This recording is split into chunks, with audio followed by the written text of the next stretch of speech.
ambrosia means you found your own pleasure. If you're extremely joyful within yourself, you found the amrita within yourself. You're an extreme state of pleasantness. Now, being with people, not anymore about squeezing pleasure out of them. Being with people is just being with them.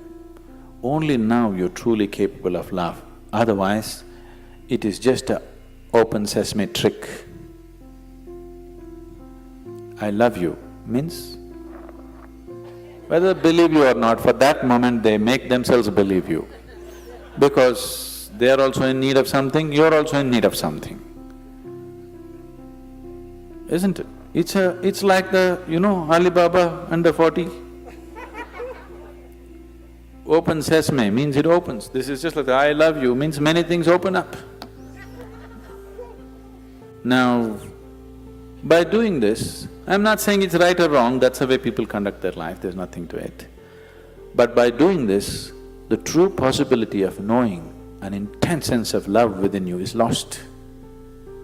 You're here constantly looking, what can I get out of this person, what can I get out of that person?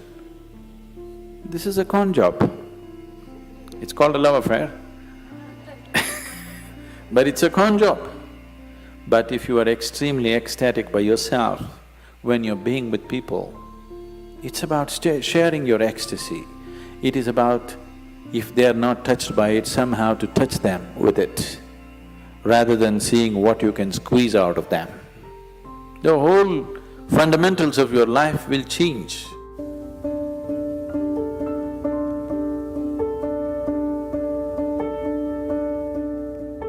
Yes and no, in the sense, it is not the sexuality which limits it, but it's the excessive identity with the physicality which limits it. So, it is not sexuality per se which becomes the barrier, but the attachment it creates to the physicality which definitely becomes the barrier. This question is coming from a certain amount of bits and pieces, the gossip that you have heard about how you could assimilate your own semen and raise it up to your higher possibility. Yes, it is true. At the same time, it is not because of abstinence that one does it, it is because of internalizing your energies that you do it. It is not simply that somebody is abstaining from sex and suddenly his energies are all organized and it's going up. It's not true. If your energies get organized and begin to move up, the need for sexuality may evaporate for you, but it doesn't leave you incapable.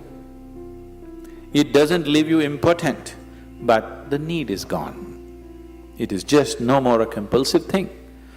And it is not just this one thing, all compulsiveness is lost.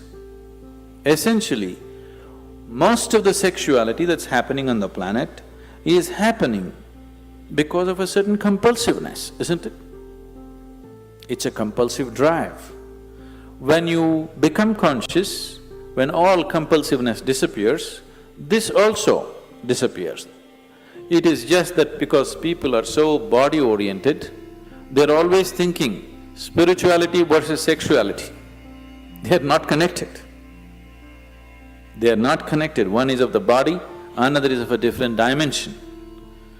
It is simply because people are because religions of the world, moral schools and the ethical schools have been always speaking against it, it has become such a big issue in people's minds. They think the only way to know something beyond is, you must be away from this. Because somewhere you're not able to accept the simple biology of a human being, which is the tragedy, that you cannot accept the simple biology. You either have to celebrate it or you have to push it down the drain. Both are not needed. You can look at it for the limitation that it is and for the possibility that it is.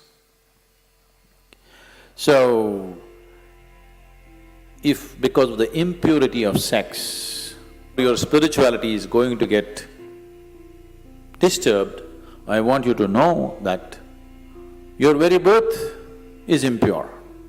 When you come from such an impure birth, where is the possibility for you? There is no possibility for you. Only if you fell from somewhere else, if the stoke dropped you, there is some possibility of you becoming spiritual. If your mother had a normal birth, you have no possibility.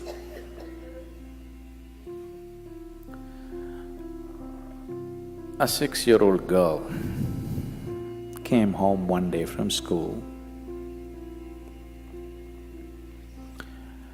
and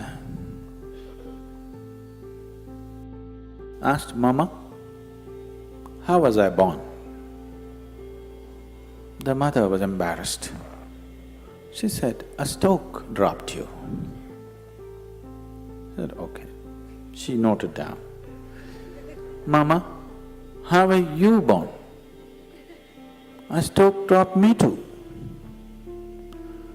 "Mama, how was grandmama born?" "A stoke dropped her too."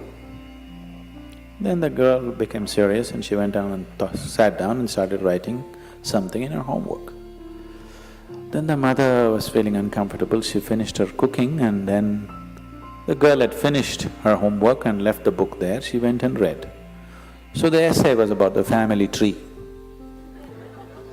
So the girl had written, "For 3 generations in my family, nobody had a natural birth."